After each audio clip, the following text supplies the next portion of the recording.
Auzubillahiminash-shaytanir-rajeem. Bismillahir-rahmanir-rahim. Assalamualaikum. Ji ayanu pakhair agale ni hao churishubbe washmale. Ohai gunzaimas. Guten Morgen. Hola bonjour. Privyet. Kaifa hal? Hale shuma chatore. Ahlan wa sahlan marhaba. Buna mucho gracias. Swabia bhalli kare aaya. Hosh gal din anayo sayo. Khuya mora. Chivatto. Chi hal yod. Kali mera khairutan. And a very warm welcome to everybody who's tuned into PTV World and are watching World this morning. Alongside the very amazing Shahzad Hassan Khan and the very well-learned, the new addition to our team, ladies and gentlemen, Miss Eesha Rehan. Hello Eesha, Assalamu Alaikum. How are you feeling today? Walaikum Assalam, Shahzad. I am feeling absolutely phenomenal. The sun is out, I'm shining, I'm bubbling, and I feel very, very happy that summer is approaching. Wow, I think that's great as well. And Eesha, not just that, I think people who are out there might have observed it as well. Just so you know, when you have a newer team member, they initially start with, Sir Shahzad and whatnot. And today, we are at Shahzad. It's great. I'm just pulling your leg. I'm just pulling your leg. The formalities. Yeah, I'm just pulling your leg, but it's wonderful. Thank you so much for joining us. Wonderful to have you over here. And we hope and pray that everybody out there is doing wonderfully well, that you're ready to kickstart your day with us. But first things first, let's see what into what the women in Pakistan have been doing. I'm so excited to announce about the ICC Women's Cup qualifying round. Okay, so Pakistan secured back-to-back victories at they crushed the West Indies by 65 runs in their third match of ICC Women's World Cup at Gaddafi Stadium, Lahore. Earlier, Pakistan women won the toss and elected to bat first. And this batting first led to Pakistan making 191 runs in over 49 overs. Sidra Amin remained the top scorer with 45 runs, while Muniba Ali added 33 runs. Exactly, and not just that. In reply, the West Indies women's batting lineup collapsed as none of the players made a significant contribution. While pursuing the target, the team was bowled out for just 126 runs. Captain Haley Matthews and Zaidi James opened the innings but was dismissed for a duck by Fatima Sana. James also fell early, scoring just 4 runs. Not just that, ladies and gentlemen, to speak more about it, we're very lucky that we've actually been joined by one of my finest, I think. He's a great colleague and he's got a lot of grip on cricket as well. Not just cricket, may it be sports, may it be any other field. I think he can talk about pretty much everything. And since Pakistan Super League is going on as well, and just yesterday we did see how Islamabad United actually kind of once again thumped and kind of emerged victorious against Peshawar Zalmi. So to talk about all of this, we're very lucky that we've been joined by Mr. Ahmed. Hello Ahmed, Assalamu Alaikum. How are you doing today? Walaikum Assalam. Good morning, Shahzad bhai, and good morning to Eesha as well. Thank you so much, Ahmed. So first things first, obviously, Alhamdulillah, you're one of those people who are pioneering, who are spearheading, the Pakistan Super League transmission as well. But before we talk about it, I would want to, you to kind of contribute on ICC Women's Qualifier, which are taking place earlier. Pakistan actually defeated Ireland, and then Alhamdulillah, West Indies as well. Do you think Mohammad Wasim, as the head coach, has been doing a phenomenal job? Absolutely, and I'm glad that we've started the show off with this as well, because I understand that Pakistan is PSL these days, but this has just been a remarkable moment for women's cricket. On one side, we've got the disappointment of the men's cricket team, but when you look at the girls in green, they've been doing a fantastic job. I was in Lahore a couple of days back. I witnessed 2 matches of the qualifiers myself at the LCCA ground at the Gaddafi Stadium, Lahore as well, and I thought it was a very competitive tournament going on, and I saw Scotland beating Thailand, then I saw Bangladesh beating Ireland, and I was a bit touch worried that Pakistan is to qualify. But the way the girls have performed, being led by Fatima Sana, and you're absolutely right that Mohammad Wasim deserves all that credit. He's just a brains behind the operations, who's been very, very successful. Just a small correction over here. Muniba Ali was brilliant yesterday. Alongside Sidra Amin. I think both of them batted well. Sidra got a half century. I think that is something that we really need to talk about, because to be honest, 191 for me yesterday looked to be about 30 runs short. But the way these girls bowled, and we had been saying before that if you want to beat the West Indies, you got to get the wicket of Haley Matthews. And that happened the very first over. And I think that's where Pakistan started believing that they can win this game. That was a short qualification opportunity, and I think they've secured that. Exactly, and Ahmed, in addition to this, I think that's exactly what I would want to kind of build upon, so may it be Sidra Amin, may it be Alia Riaz. I think even in the first match of the qualifier, both of them actually scored half centuries. What is that one thing or the method that they have adapted now that they have been performing really well? I think the way they're approaching the game awareness, as we say, match awareness, is very very different now. They're approaching this game as a 50 over game, and one thing that has really changed in Pakistan women's cricket is that they've started believing. So I think that really helps their cause as well. Now what we're seeing is that they're playing 50 overs cricket. They believe in the authority that that they can get this through, and that's what they've done. The fact still remains, I remember the first game that they beat Scotland, then they beat Ireland, all the way now to beating West Indies. These Scotland and Ireland games were very, very different. So first game they obviously won by 38 runs, then they won by 6 wickets. So they chased a target down, but they defended a target as well. And I was speaking to a couple of the experts yesterday about the toss, and they said that they've made the right decision because right now Pakistan's bowling seems to be their strong part. And like I said, I think I was doubtful that they're 30 runs short, but they defended it really well. So I think the mental approach has really changed, and that really helps once you've got Mohammad Wasim at the helm of affairs. He's the kind of guy who believes in that strategy of creating mentally strong players, and I think that's what they've been able to achieve. Exactly, and we have seen it. We have seen it ourselves as well. That when he was at the helm of affairs, maybe at the selection of the men's team as well, our men's team was actually qualifying at least, for maybe ICC trophy or tournaments as well. But let's come down to Pakistan Super League. So two big news which actually have come in. So first up, obviously, Sam Billings scoring the fastest half century in PSL history, 19 deliveries.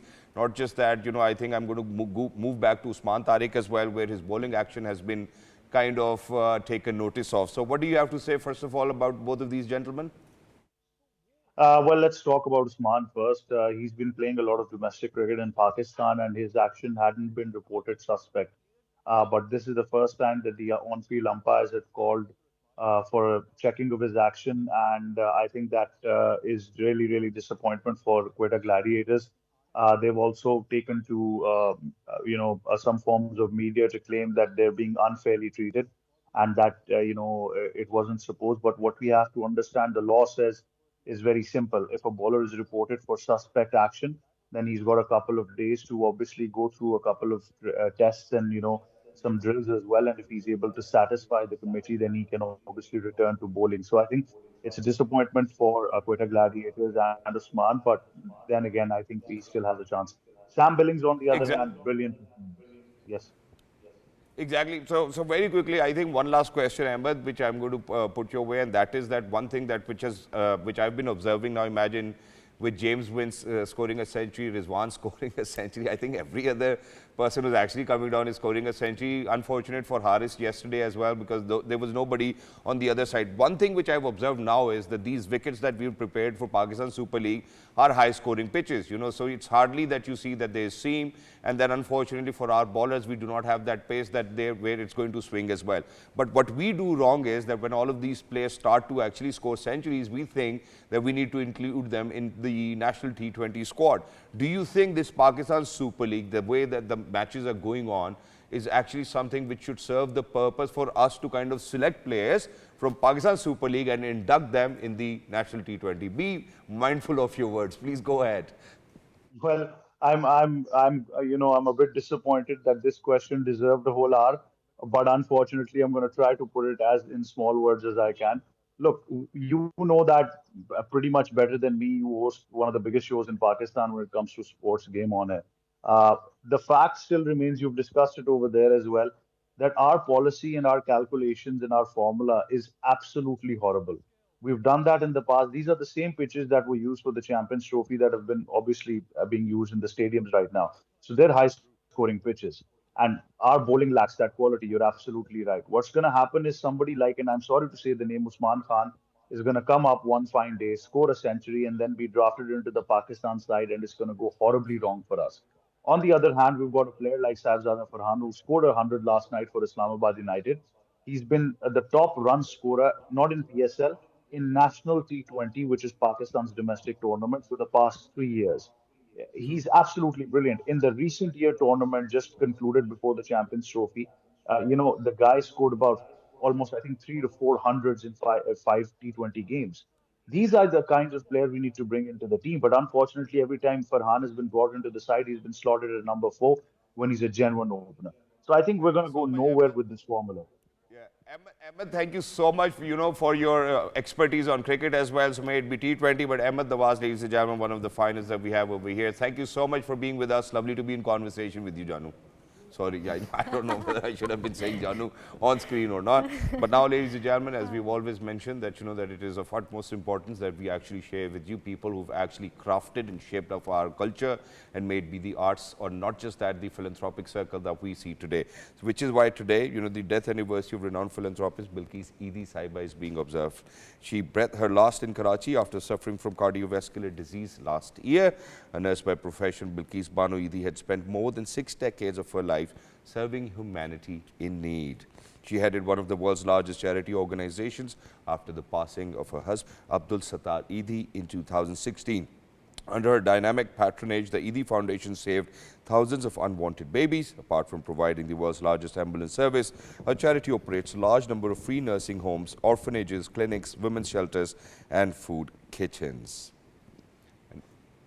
Inna lillahi wa inna ilayhi rajiun. May her soul rest in peace. And there's another death anniversary that we are observing today as well. But ladies and gentlemen, what we really need to kind of talk about today is, now imagine that that we just shared with you that Bilkis Eidi Sahiba actually passed away because of the cardiovascular illness. Now imagine that if we are to kind of talk about Pakistan, and within the Pakistani diaspora or demographic, what we do see is that almost 20% of the deaths, since 2020 are because of the cardiovascular illnesses. Not just that, in addition to this, if we dive deeper down into the statistics, we do see how within only Karachi, we do see that, people under the age of 40, at least 19% or 20% of the population under 40 is actually suffering from heart attacks, from strokes, and there are other multiple issues which are related to cardiovascular diseases. How do we really need to put a stop? Is it the modern lifestyle which is actually contributing to that? To speak about it, we're very lucky that we've actually been joined by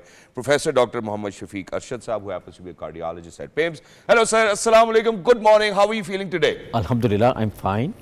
And thanks a lot that you selected a very Thank you nice so much, sir. And how do you feel at heart? Alhamdulillah. Alhamdulillah. All right. So, take it away, Eesha, Right. please. Sir, doctor, I wanted to ask you that in Pakistan, heart disease is very prevalent, right? Almost 21% of deaths are caused by heart attacks. So why is heart disease so prevalent in Pakistan? What factors are leading up to this? Is it genetics? Is it our lifestyle? What is it? I think you have started a very nice question. Yes. If we start encountering what are the factors which have led to this problem, that if we go back to like 3 or 4 decades back to, we know that this disease was usually attributed to the modern classes in developed countries, modern classes, but now there is a paradigm shift. Yes. Developed countries, they have controlled this problem. Their mortality from this problem has been reduced, but in poor countries and low income countries, this problem is getting worse and worse day by day. True. So what are the factors? Yes. Mainly factors, I must say, right from our environment up to our personal habits and personal lifestyle, everything is accountable. Okay. Yes. If we start from the environmental factors, change in climate, pollution, this stress factor, all they are contributing towards the Exactly. heart disease. Exactly. And sir, before we actually kind of speak or elaborate on this, I would want to kind of discuss another point as well, where how, if you go back in time, first of all, there were infectious diseases. Then now in today's time, we do see how there are, some viral illnesses going on as well, and they're mutating after almost every year as well. So, earlier there were famines, earlier, there's stunted growth, malnourishment, hypertension, diabetes, all of these illnesses would contribute towards your heart health. How do you think that there has been a shift into what factors we are going to talk about today? Yes, if we go back to something like a century or 2 centuries back, the main problem for the death was the infectious diseases. True. But now the paradigm shift that non-infectious diseases, they are leading than the infectious diseases. True. Obviously, realization, proper tackling of the problem, good use of antibiotics, change in cleanliness. They Hygiene, have yes. contributed to control in this. Exactly. And we can control this problem as well. This non-infectious diseases, now the challenge being faced by we people, this can be controlled, but we have to address it. Exactly. And you know, so which is why now before we address it, let's come down to with this paradigm shift, how do you think that, you know, that the life that we live today actually contributes to our bad cardiovascular health?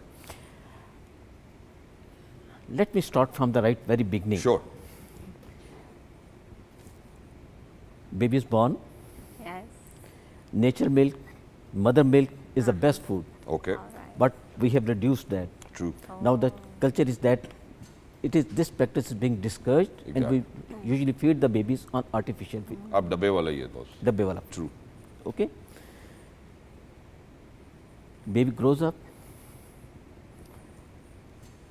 go to the market, lot of candies, chocolates, ice cream, junk food, and Exactly. everything. True sir.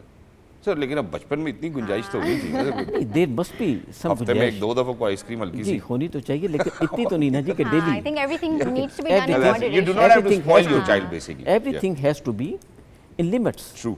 Okay. Okay.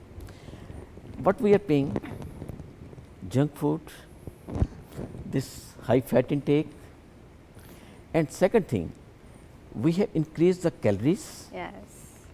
we have changed the quantity and quality of the food, True. and on other side we have reduced the physical activity. Now every baby is confined to the screen. That's true. Rarely baby goes to the grounds. Yes. Exactly. In the schools, in our childhood, there was a very common practice that every kid has to play some game, True. but this practice has been changed. Exactly. This lack of physical activity, change in dietary practice, and plus other environmental pollution and like that factors, they are You playing know, this role. talking about junk food, I would like to jump into the fact that obesity is one of the leading factors of heart disease, right? Exactly. And in Pakistan, almost 31% of the population is obese, you know. So what are we doing wrong as a nation? What lifestyle changes do we need to make in order to change this? First thing, Sir. let me say, a contented life. True. One should be in competition. Yes, one should be in competition. Competition is essence of life. Yes. Exactly. But one should not die for that. First of all, I must have to learn Yes. to enjoy what God has gifted me. Yes, True. exactly. And then I must try and pray for that thing which I am wishing for. That's true. First thing, I must have a contented life. Yeah. Second thing, simple and natural life. सब्जियां खाएं, बाहर घूमें everything. फिरें, go out for a walk. If we talk about food, talk about your living standards, your physical activities, the simple you are, better you are. Exactly. And they even say, you know, there is a very famous and a popular quote. I mean, if I can kind of come up with it exactly how the way it is actually been written, and they say that, you know, that if you're going to consume food in a lesser amount, you will have to consume lesser medicines to stay fit in the older Obviously, age as well. And obviously. that's great. Obviously. And over here, so that's exactly what the problem is. Now imagine that, you know, I am from that generation where when we were growing up, our mothers would actually tell us that whatever you put in your plate, you have to finish it, right? And they would stand on top. And the sole reason was क्योंकि हम वो सालन खुद डालने की हमें आदत पड़ चुकी थी बचपन में, कहते हम खुद डालेंगे तो फिर वो ख़त्म भी करना है आप. You know, so that number one. Number two, you know, our mothers are always constantly within this complex that their child needs to be healthy. And by healthy, they do not mean that, you know, his hemoglobin needs to be fine, you know, his all blood, complete blood blood work is picture needs to be fine. fine, but the baby just needs to look like Golu Molu. You know, so all I think chubby. if these are the standards of our fitness, I don't think that we're going in the right direction. So what would you like to say to the mothers out there who are actually preparing their babies to be Golu Molus? First thing, Yes, sir. Golu Molu, being fat, Yeah. is not a Job. sign of health. True. I must say. Exactly. We have to focus in simple words, stamina first, Yeah. then the body weight and like that. True. What I mean from stamina, that one should be active one should be active in all the regards. Exactly. Golu Molu is not a standard to measure the health status. Yeah. Second thing, frankly speaking, the most developed countries, they have realized that we can't compete with these challenges with our resources, with our economies. Exactly. What they have done, they have focused on the prevention. True. But I am sorry to say, our policies are still not directing the issue to Address these issues, yes. on preventive lines. We Obviously, are on sort of treatment, curative and like that, but we have to focus on the prevention first. And sir, the status is such that 130 cardiac catheterization labs are here in Pakistan, with only 36 offering their services round the clock. So we do have a lot of issues and problems as well, but I think what we really need to do is what Dr. Saab has said. He's hit the nail on the head by saying that we really need to make sure that we have healthier lifestyles, we have simpler lifestyles, that we go back to organic food and get ourselves checked up as well. But Professor Saab, thank you so much for being with us, sir. Lovely to be in conversation with you. And for everybody who's out there, I do believe that it's a shared responsibility. Me as a father, or our mothers, everybody needs to make sure that that they are taking their child towards the right track as well. Because hypertension, anxiety, diabetes and all of these illnesses are going to be around us. What we need to do is that we need to eat healthy, we need to make sure that we're exercising enough, and that we're not having excess of junk food, as Professor Saab said. But with that, I've got some more interesting mention news over here for everybody and our audiences who are out there. Now imagine that our pop stars are actually making waves by going into the space. I don't know whether it's like real space or not, but imagine that pop star Katy Perry and 5 other women have safely returned to Earth following a suborbital flight aboard Jeff Bezos' Blue Origin rocket. The group included Bezos' fiancée Lauren Sanchez and CBS presenter Gayle King. They traveled more than 100 kilometers above Earth, crossing the boundary of space. The flight lasted approximately 11 minutes and offered the passengers a brief experience of weightlessness during the journey. Gayle King highlighted a special moment when Katy Perry sang Louis Armstrong's "What a Wonderful World." The moment stood out for the crew, underscoring the emotional depth many felt during the trip. After landing, Perry shared that she felt super connected to life and connected to love. How amazing is that, I mean, and now imagine that, that such suborbital flights will be taking place. Obviously, Jeff Bezos, everybody knows that. He actually owns an airline. Trips, So all you need to do is buy a ticket and go to the space and feel whatever you want to feel, whether you want to feel connected to love or you want to feel connected to life. I think that's now great. I feel like going to space is like a second-hand thought for everyone. I mean, in the future, it might become something like that. Oh, I'm going to Mario, I'm going to space. It is already there. People are traveling to moon. Probably one day I'll come over here and I'll be like, I'm going to Mars for 6 months, something of that sort. Probably, I mean, world has to offer quite a lot, ladies and gentlemen. All we need to do is explore. But with this, imagine that in days to come, that's one thing, that we will be going to other planets, right? The other thing is that we will be flying cars. So I've been waiting for that since my childhood. We always saw cartoons and जिसकी वजह से हम हमें जहाज़ों की ज़रूरत पड़ेगी.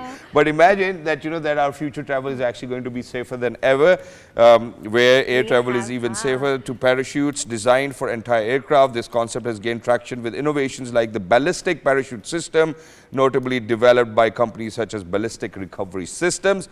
In emergency situations, these parachutes deploy to safely bring planes to the ground, potentially saving countless lives. This technology could be revolutionize aviation safety, offering an added layer of protection for passengers and pilots alike. How fascinating is that? I feel like I will definitely feel safer on a plane knowing that the plane itself has its own parachute. But you certainly do not want the parachute to kind of open if you are traveling in an aeroplane. So that's one thing which people really need to be mindful of. Do not rely, but okay, they're making it safer. Yes. What do we have next, Eesha? We have a very fascinating blogger. She wears many hats. She is a mother, she is a content creator, and she is based in Dubai. And we're so excited to talk to her today. So, all right, and ladies and gentlemen, we're very lucky that we've actually been joined by Miss Nayyab. Umar, hello, Miss Nayyab. Assalamu alaikum. Good morning. How are you feeling today? Assalamu alaikum. I hope you guys are fine. Thank you guys for having me over.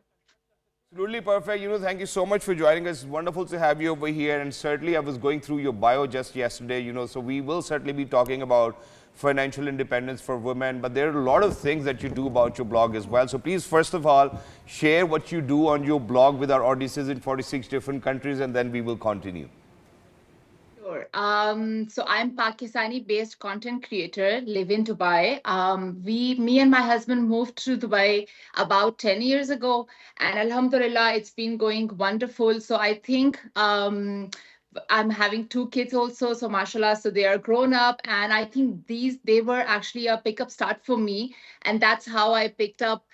Started my journey on social media, meeting other people and interacting. I think after the pregnancies and deliveries and going through the motherhood journeys is always very tough. So I started finding my way to interact and socialize with other people. That's how I grew my page, and that's how I started working with the brands, and it just grew wonderful. Thank you so much for mentioning, because I did, read just yesterday in your bio that you've got two teenagers, alhamdulillah, if I'm not wrong, and it's great that that you're wearing multiple hats. But now let me bring you to where you're in Dubai already. Alhamdulillah, you're happily married. But let's talk about financial inclusion and financial independence. What is your perspective in the first place about financial independence, and how do you think it has helped you evolve as a human? I think the most important thing is confidence. You really flourish yourself when you know you are doing something for yourself. First of all, it's not about bringing money on the table and how many dollars you have in your account. It's also about flourishing yourself, bringing confidence, boost, and it actually improves your personality as well. Also, it's encouraging other women as well. When you are sitting on the table with other ladies and other women, we are discussing ideas, how to start up a business, how to grow, and all of these things helps us to grow. Exactly. And I think, I do believe that, it's wonderful. And, what you have mentioned just now will contribute immensely to the way that you present yourself, the way that your personality is. But for you to be able to become financially independent, there must have been some serious steps that you took to make sure that you're going to stand at this point where you can speak about it. How do you think that women can actually do that just on their own? Because majority of the times they have to rely on their parents or either their husbands. How do you think that they can certainly go chase that and be the person of their dreams? Absolutely. I think this is very, very important. You need to plan a budget, even starts from the smaller scale, do it, and then make sure that you're consistent always. Okay, I always, hello.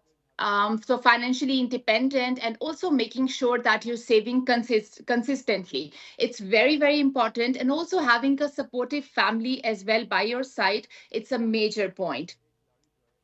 Exactly. Since we are talking about financial independence, I would like to add that we throw in words like empowerment and stability for women and encouragement for women. But a lot of women are not financially independent. How does society take advantage of these women?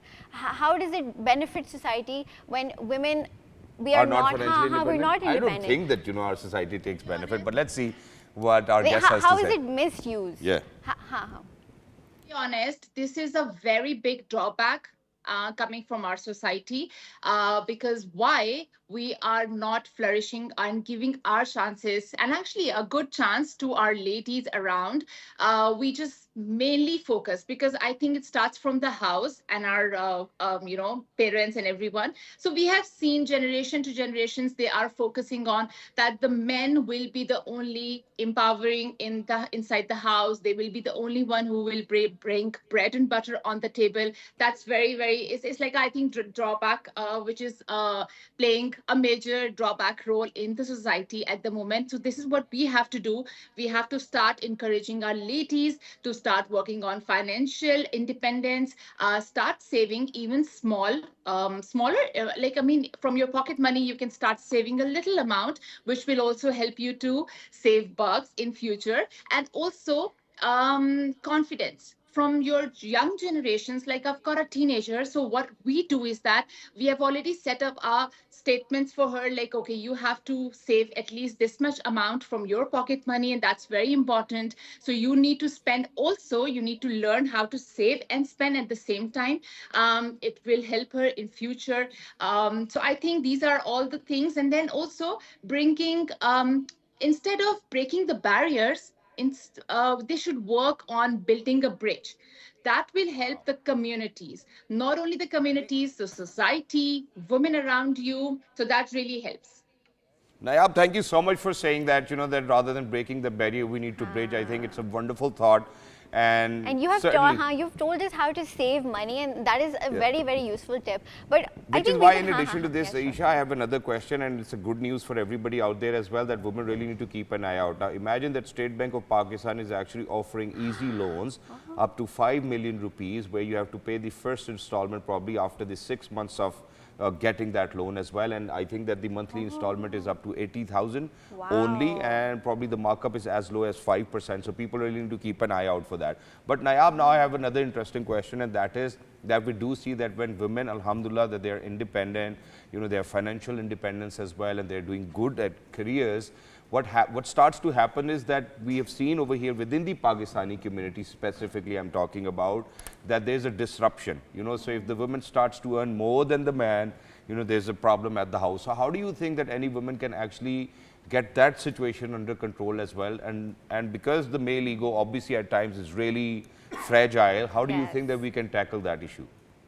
See, I think we can't improve the old generation, the old mindset. It is there. Unfortunately, this is there. We can't change it. Now, our duties as a new mother, it's our responsibility to change new mindset, at least ourselves, and become a role model for other people. I think we need to understand, when the lady earns, she learns. And when she saves, she builds. And then when she is doing some work, she's inspiring other people. This is not about just earning or having a financial independence. It's also about confidence, improving society, and sharing it with other people. Wonderful. Exactly. Acha, we would like to touch on the fact for you about your journey. When was that aha moment in your life when you felt financially independent? When you was felt, maza aa gaya. was it your first pocket money that you saved? Was it your first salary? Tell us about your feelings and when this triggered this happiness in your mind about financial literacy.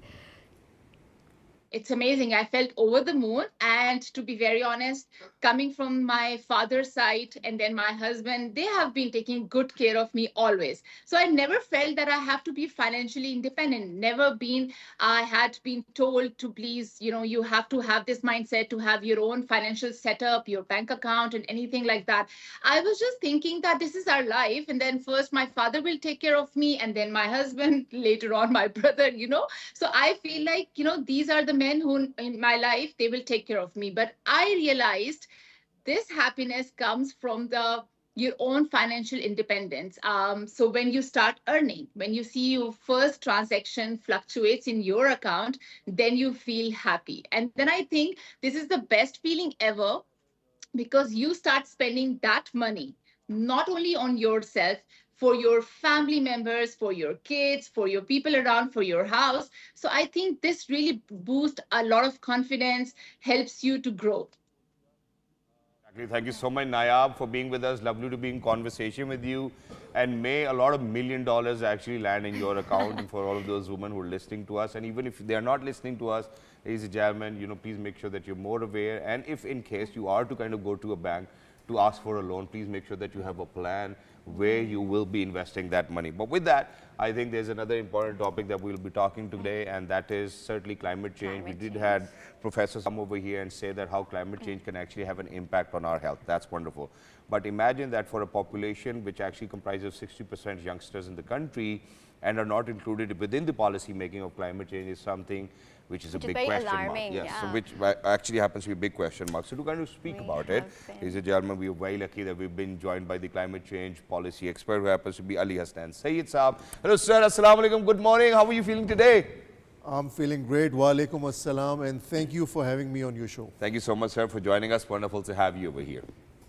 Okay. Go ahead. Yeah, okay. You know, I would like to touch on the fact that in Pakistan, we are facing a big catastrophic incidents of flooding, of droughts, like two sides of a coin. You know, sometimes we're flooded with monsoon rains, and then in the summers we have droughts. You know, our fields are being affected, our food chain supply is being affected. How are we going to manage all these issues? Especially, how is it going to impact the youth of Pakistan? All right, so I think that's a very dot-on question. First of all, before I start answering your question, I would like that instead of, you know what, in environment or in climate change or in water resource management, we have very neatly made silos. Okay. And I mean, so we make a silo of water, we make a silo of climate change, and then we make a silo of environment. It's not like that. They are complementary to each other. Okay. Water is the biggest driver of climate change in Pakistan because we are an agricultural economy. Most of our agriculture and industry and other services, they depend on water. So we have to understand that. Secondly, coming to your question of like how youth could be Empowered, yeah, they could be, you know, their capacity could be built on these issues. First of all, you know, we have to break these silos and we have to understand that water and climate change are complementary. Now, coming to your question that we have floods Yes. and then we have droughts as well. Exactly. So a lot has been said about it. I would say the thing that we really need to do is that we should not only be, I'm an engineer myself, we should not look at the engineering solutions only. Okay. We should also look towards natural solutions which were already there. Rivers were connected to wetlands which would take the flooding load. Now let me tell you another thing. Flood in itself is not a bad thing. Our generation has to understand, and people have to understand, flood in itself is not bad. It's a natural happening. Yes. But it becomes bad once it is out of proportion, when you don't have strategies to fight it. So one of the strategy which was naturally there were its connection to wetlands. Yeah. So if it is connected to wetlands, it takes away that pressure. The other thing is like, I don't want to comment onto that, that's a political issue because being a practitioner. What's that, by the way? That is about making dams. Yeah, exactly. Yes. Yeah. I think obviously You know, it's a political issue as well. Yeah. But sir, in addition to this, you know, because you happen to be a policy expert, Yeah. now imagine that Pakistan is not actually a contributor towards climate change, you know, or global warming as well. That's one thing that we really need to keep in mind. So if we do have a ministry for climate change, that means that our role is very different from what the role of probably people in US might be, because you know they are the ones contributing towards climate change. How do you think as a policymaker you do see that we are on a proactive methodology to make sure that whatever is yet to come for Pakistan, that we curb the menace before it actually happens to us? No, I think that's a very viable question. My response would be, we have the policies, we have the climate change policy, we have the national adaptation plan, we have everything there. Yeah. Only one thing which is missing is implementation. True. Now let's come towards what is this implementation conundrum, or what is this implementation challenge? Let's do this. The challenge, the implementation challenge is what you have rightly said. Yeah. We usually look for solutions towards West, which are not cost effective in our settings. Okay. Let's say if I talk about solar desalination in Sindh, countries like UAE can adopt to that, but not us. We are a poor country. We have to look for some other issues. सुनने में कितना बुरा लगता है ना? Bilkul, bilkul. Yeah. And that's how it is. The other thing is like, now look at that. Look at the solar market. I don't know if you know it or not. In the previous year, we have the highest solar import of panels. True. Of equaling 16 gigawatts. Wow. You know? That's massive. So Yeah. you know what? Once the market becomes reachable, people would go towards that. People would adopt climate change if it makes an economic sense. True. So I think what at policy level, what we have to really understand is that the solutions should be economically viable for people to adopt. True. The other thing is, now so many people have gone towards solar. Yeah. Yeah. Every country has an energy मैं mix. Sir इसलिए आस रहा हूँ कि मेरा bill अभी भी आ रहा है, मैंने सोलर लगवाया है, लेकिन बिल आ रहा है. Exactly, Yeah. exactly. Now that's where the policy comes in. You know, हमने एक energy mix रखना है. तो जब, I mean, when people would go towards something without a policy backing it, so it would become that kind of a situation where you are just but waiting. sir, when we went towards that, there was a policy in the place, but then obviously, you know, the policy keeps on changing, so people are now confused, okay, what are we supposed to do?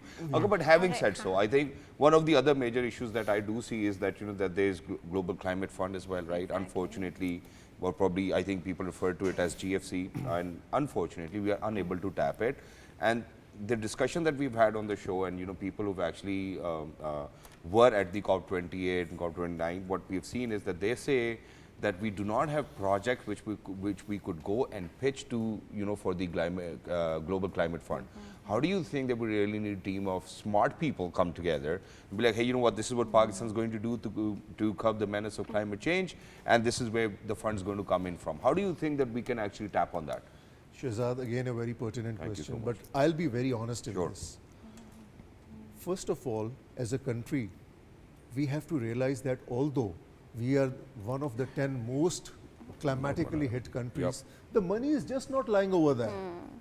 I mean, you would just go to these moods and you'll say that, look, we are in trouble, and they'll give you money. No. The money has to make a business case for the people to give you the money.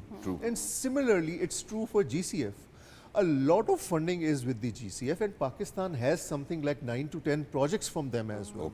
But what we have to understand is that we cannot make this thing our main argument that our people are in trouble. No, we have to make them understand what is the economics behind it. What is the contribution the country is going to make towards that loan. So if you'll just look towards money and grants and all that without putting something from your pocket, it is, I'm sorry to say, it's not going to work. You look at the global scenario of funding. It is like, I mean, US aid has squeezed the funds. So now I think we have to be creative enough to take money out of our PSDP programs and direct them towards environment and climate change. Because, sorry, you have a question, but I would like to reiterate one thing. Our agriculture, we are very fastly losing it. I was about to say that. That was exactly my question. You read it. So I am actually not going into what we should do with the farmers and subsidies, but I think having our main cash crops in our hand is not a bad strategy ever. It is linked to the security of the country. Exactly. And not just that, I think just last year we did see how, you know, there was lesser rainfall. In fact, what do you mean by lesser rainfall? We didn't experience any rainfall for at least a stretch of 3 or 4 months. Unfortunately, the agriculture sector did actually suffer from that. But in addition to this, I think what we need to do is, for our Pakistanis, we need to bring in a lot more scientific research, because we'll have to move on towards drip irrigation. We'll have to move on towards crops where there's lesser water consumed.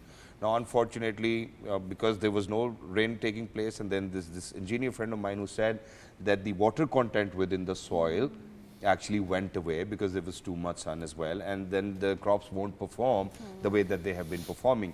How do you think that our policies really need to be around, that we need smarter technologies for a greater yield of agriculture? Also, I would like to add on to this question. You know, I read an article that said that Pakistan loses 35 million acre feet of rainwater annually. You know, that is such a big amount that we lose every year.